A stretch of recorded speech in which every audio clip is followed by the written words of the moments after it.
The topic of my research paper, Preventing Miscarriage of Justice, the Role of Digital Forensic and Electronic Evidence in Indian Legal Proceeding. What is the miscarriage of justice? Miscarriage of justice क्या है? इंसाफ कहाँ पर मर जाता है? जब कभी भी किसी इनोसेंट को यानी मासूम व्यक्ति को सजा हो जाती है न्यायपालिका में और कोई दोषी मुक्त हो जाता है. A miscarriage of justice occur when an innocent person is convicted or a guilty person is acquitted. तो वहाँ पर हम कहते हैं कि यहाँ पर इंसाफ का खून हो गया, मिसकरेज ऑफ जस्टिस हो गया. तो इसमें डिजिटल फॉरेंसिक की क्या भूमिका होगी? डिजिटल फॉरेंसिक कैसे किसी के इनोसेंट को फंसाने से रोकेगा, कैसे फेक एफआईआर से फाइट करेंगे हम, इसको मैं संक्षिप्त में आपको बताने का प्रयास करता हूँ. जैसे फॉल्स एफआईआर क्या होते हैं, फैब्रिकेटेड एविडेंस क्या है, अनरिलायबल विटनेस क्या होता है, इसके बारे में थोड़ा बहुत हम देखेंगे. उसके बाद अपने टॉपिक पे आएंगे. Please madam next. Fake technical and fabricated FIR. पहली बात, फेक एफआईआर क्या होता है? पुलिस के पास पावर होती है कि वो किसी अपराध की सूचना मिलते ही वो फर्स्ट इंफॉर्मेशन रिपोर्ट दर्ज करती है.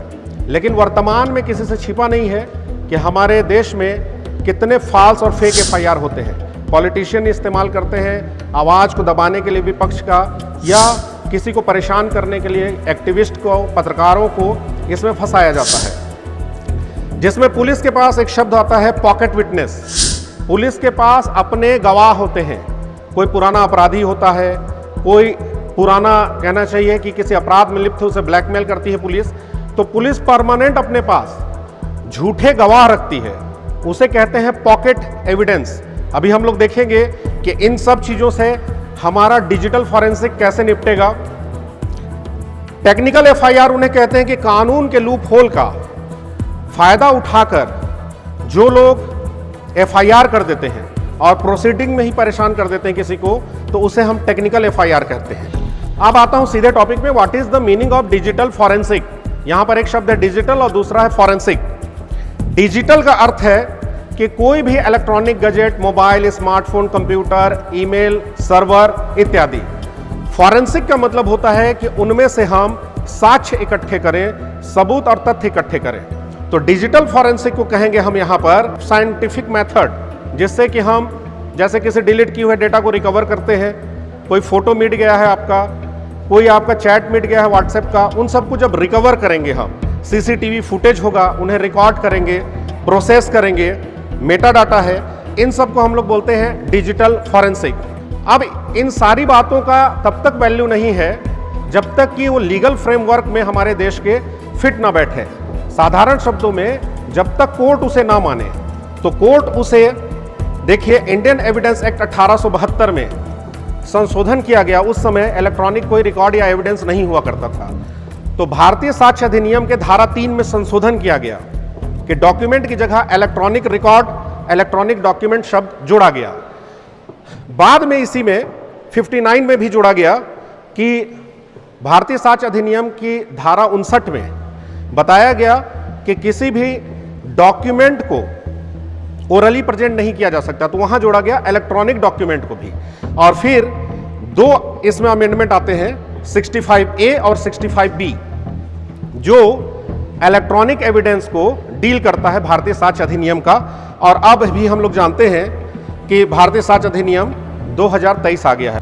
अब देखिए लैंडमार्क जजमेंट, चूंकि मेरा रिसर्च सेकेंडरी डेटा पे आधारित है, तो यहां पर लैंडमार्क जजमेंट आता है अनवर पीवी वर्सेस पीके बशीर 2014 में, जिसमें सुप्रीम कोर्ट ने बताया है कि कोई भी डिजिटल एविडेंस तब तक कोर्ट में मान्य नहीं होगा जब तक कि आप उसे भारतीय साक्ष्य अधिनियम की 65B क्लॉज 4 के अंतर्गत एक सर्टिफिकेशन नहीं देते हैं. तो ये जो मैंने केस लॉज रखे हैं, इसमें यह बताया गया है कि इन केस में वो कंपलसरी किए हैं कि सर्टिफिकेट आपको देना पड़ेगा. सर्टिफिकेट देने वाला व्यक्ति कौन होगा ये बताया गया है. अदरवाइज आपके जो इलेक्ट्रॉनिक रिकॉर्ड है, इलेक्ट्रॉनिक डॉक्यूमेंट है, डिजिटल जो रिकॉर्ड है, एविडेंस, वो माना नहीं जाएगा.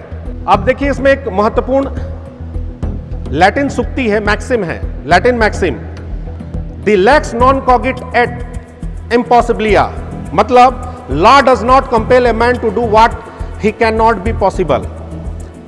जहां सुप्रीम कोर्ट ने भारतीय साक्ष्य अधिनियम 65B के अंतर्गत सर्टिफिकेट को अनिवार्य किया है, वहां पर ऐसे कई केस हैं जहां पर सर्टिफिकेशन देना पॉसिबल नहीं है, तो अपवाद भी है उसमें।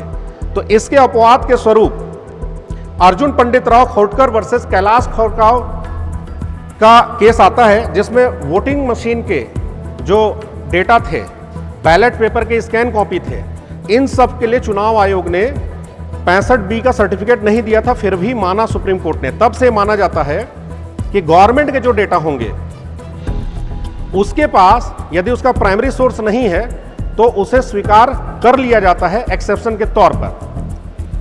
अब टाइप्स ऑफ डिजिटल एविडेंस कौन कौन से हैं मैं आपको बता दूं, आप लोग के लिए भी जानकारी के लिए रहेगा और बहुत अवेयर रहना चाहिए अभी के इस डिजिटल दौर में जहां साइबर फ्रॉड, साइबर अपराध और विभिन्न प्रकार के ठगी किए जा रहे हैं। जैसे CCTV footage, call detail record, call detail record है, CDR कहते हैं इसे हम लोग। सीसीटीवी से सभी आप परिचित हैं। अब सीसीटीवी बहुत एडवांस आ गया है, पहले की तरह सिर्फ कैमरा और फोटो और उसमें वीडियो नहीं रहता। अब जैसे वो डिटेक्ट कर लेता है मूवमेंट को भी, 5 या 5 से अधिक व्यक्ति हैं उनको भी कर लेता है, नाइट में देख सकता है, थर्मल विजन है, बहुत सारे अच्छे इसके फीचर्स हैं सीसीटीवी के। दूसरा है CDR, बहुत इंपॉर्टेंट है, अक्सर कोर्ट में यूज होता है। आप जब किसी से बात करते हैं तो साथ साथ आप कहाँ मौजूद हैं ये लोकेशन भी बताता है, कॉल डिटेल रिकॉर्ड, उसे ही हम लोग CDR कहते हैं। मतलब अभी यहाँ पर हम लोग जितने लोग मौजूद हैं तो एक एविडेंस भी है आपका मोबाइल का मौजूद होना। आप जिससे भी बात करेंगे तो टावर के लोकेशन से आपका लोकेशन भी आएगा उसमें, उसे ही हम लोग कहते हैं CDR।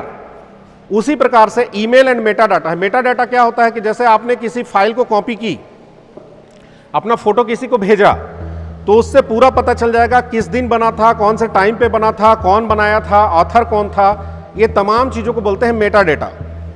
फिर आता है उसके बाद डिलीटेड डेटा रिकवरी। आप सोचते हैं आप अपने फ़ोन में मिटा दिए किसी फोटो को, वीडियो को, वो वापस टूल्स हैं फॉरेंसिक के पास, वो वापस आ जाते हैं, चैट बैकअप वापस आ जाएगा आपके फ़ोन में। यदि आप फ़ोन यूज़ कर रहे हैं तो अंग्रेजी में कहावत है privacy is a myth, privacy आपका भ्रम है, वो सारी चीज़ें जो हैं वापस आ जाती हैं।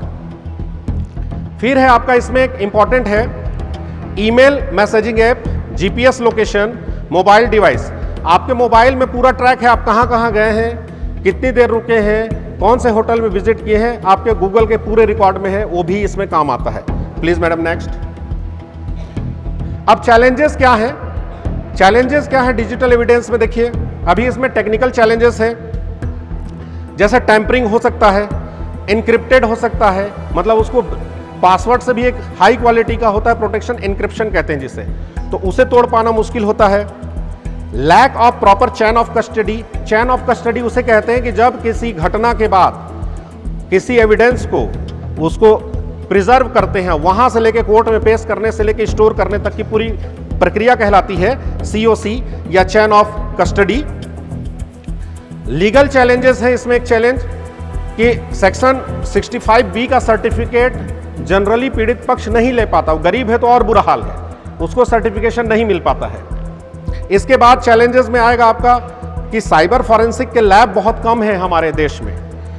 Inadequate training of investigation officer, officer train नहीं होते, यहाँ तक कि लॉ पर्सन भी, जज भी बहुत ज़्यादा टेक्निकल नहीं होते, चीज़ों को नहीं समझ पाते। ये सब चैलेंजेस हैं। इसके बाद है आपका प्राइवेसी कंसर्न कि ठीक है भाई किसी में अपराध हो गया, लेकिन उसके मोबाइल में उसके पर्सनल चीज़ें भी होंगी, CCTV, GPS, ये सब तो हो ही गया। एक है IoT, इंटरनेट ऑफ थिंग्स। आज आपके माइक्रोवेव ओवन में भी कंप्यूटर है, कार में आ रहे हैं।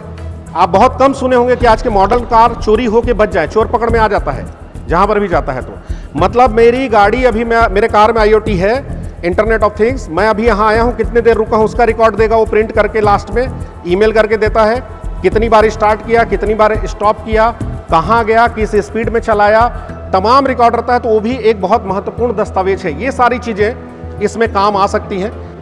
सजेशन है इसमें कि साइबर फॉरेंसिक लैब को बढ़ाएं, पुलिस की ट्रेनिंग दें, सर्टिफिकेशन प्रोसेस को आसान करें, अवेयरनेस कैंपेन बढ़ाएं, जैसे कि अभी मैं यहाँ पर जो आपको बोल रहा हूँ इसे पोस्ट करूँगा सोशल मीडिया पर भी, ताकि लोग अवेयर हों कि हाँ भाई उनके लिए सिर्फ कोई विटनेस ही नहीं, डिजिटल एविडेंस भी हो सकता है, अगर आप बेगुनाह हैं तो इसलिए कैमरा और इन सब चीज़ों को प्रिजर्व करके रखना चाहिए जो वीडियो हैं। तो ये था मेरा आप सभी के समक्ष प्रेजेंटेशन। आप लोगों ने धैर्य से सुना, आप लोगों का बहुत बहुत धन्यवाद। Thank you.